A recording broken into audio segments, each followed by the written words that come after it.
পানি খেতে দিচ্ছে না, কয় না তোরে পানি দেওয়া যাবে না, যা বলছে এগুলো স্বীকার কর। ওই যে নামাজ পড়তে দিবে না, আমরা যেগুলো বলছি এগুলো স্বীকার করলে তোর নামাজ পড়তে দিব।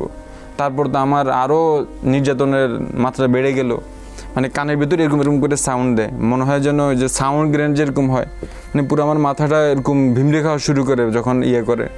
মানে এখন জেল থেকে বের হওয়ার পর আমার আর কিছু মনে থাকে না, মানে এরই ফলশ্রুতিতে আপনার আজকে এই অবস্থা। তারপর বলছি ওরা এখান দিয়ে চাপ দিচ্ছে, এদিকে চাপ দিচ্ছে, এদিকে চাপ দিচ্ছে, এদিকে চাপ দিচ্ছে, মানে লজ্জাজনক কথা, মানে চাপ দিতে আমার লজ্জাস্থানে পর্যন্ত চাপ দিচ্ছে, এবং দিয়ে বলতেছে যে তোর ইয়েও শেষ করে দিব যৌবন, মানে তুই এই জীবন আর ফিরে আসতে পারবি না। এবং কেশব চক্রবর্তী আমাকে মনে হয় বারবার, কমসে কম 20 থেকে 30 বার হবে বা আরও বেশি হইতে পারে, বলছে যে তোর জীবন শেষ করে দিচ্ছি, তোকে পঙ্গু করে দিচ্ছি, তুই আর ঘুরে দাঁড়াতে পারবি না, দেশেও তোর চিকিৎসা হবে না, তুই মনে রাখিস তুই দেখবি 2 বছর পর হইলেও তোর বাইরে যাইতে হবে। কিন্তু পর্বে দেখা গেছে সে যেখানে নির্যাতন করেছে আমার জীবনীগুলো সেখানে বাধা পাচ্ছে, এখানে মাথায়। যখন আমি ইন্ডিয়া সিএমসিতে ট্রিটমেন্ট নিয়েছি এরকম ইয়ে হয়ে গেছে।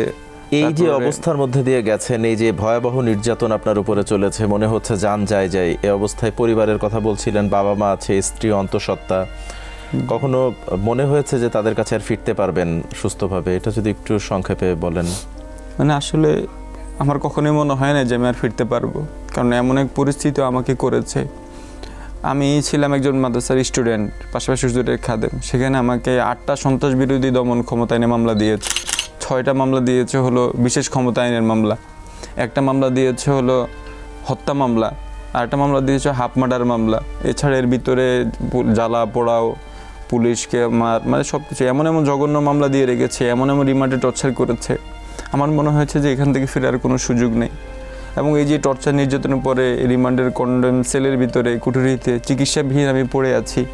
সেখানে আমার পরিশরীর যন্ত্রণা, হাঁটতে পারি না, বসতে পারি না, খাইতে পারি না, কিন্তু কোনো চিকিৎসা নাই। মানুষ তো একটা সর্বশেষ আপনার জামিন হয়েছে কবে? জামিন হয়েছে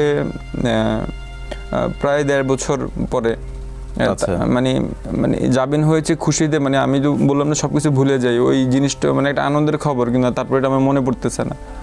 মানে আমি এখন কিছু আমার মনে থাকে না, এরকম একটা অবস্থা হয়েছে, কিছু স্মরণ করতে পারি না। তো পরিবার কথা বারবার মনে হচ্ছিল, পরিবার মনে হওয়া সহজ। বিশেষ করে আমারও শায়েখের কথা প্রথম সময়গুলোতে যতক্ষণ ইন্তেকাল করে নাই, ওই জিনিসগুলো বারবার মনে পড়তেছে, ওই ব্যথাগুলো আমাকে বারবার দুঃখে দুঃখে খাচ্ছে।